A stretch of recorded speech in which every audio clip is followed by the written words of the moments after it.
Siyempre nagkaroon ka ng mga girlfriends na hindi Pinay, di ba? Dahil galing ka sa ibang bansa. Anong difference ng Pinay? Anong special sa kanila? Yung magpagmahal at yung maasikaso. Iba talaga pag Pinay. Sabihin mo, ang ganda ng pagkakasabi ng maasikaso. Ang ganda ng maasikaso. Maasikaso.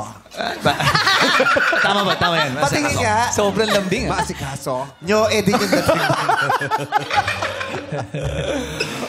Maasikaso yung mga babaeng Pilipina. Opo, sobra. Tapos, ayun, very caring. Ang tawag dito, very sensitive, very emotional.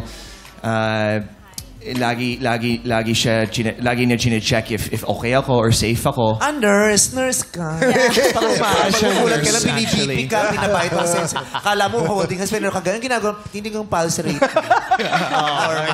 Hindi, yun talaga yung mga inaano ng mga foreigners sa atin, yung hospitality ng mga Pinoy. Yes. Wow, naman gustuhin ng foreigner. Oo nga!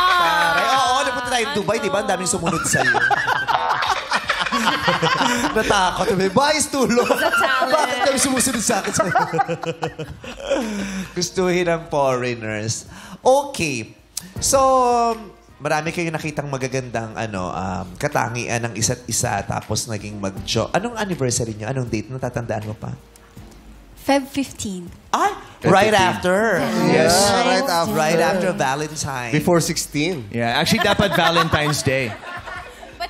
Right after Valentine's. Ang lalim ng analogy na yun. Paano ka umabot doon? Oo. Advance. Yan Kaya ka gusto ng mga foreigner eh. Bilis mo mag-isip eh. Gusto ito ng mga foreigner. Hello, hindi lahat nakakakita ng tarsier. Exotic. Para ka nakapagbuhol. Exotic.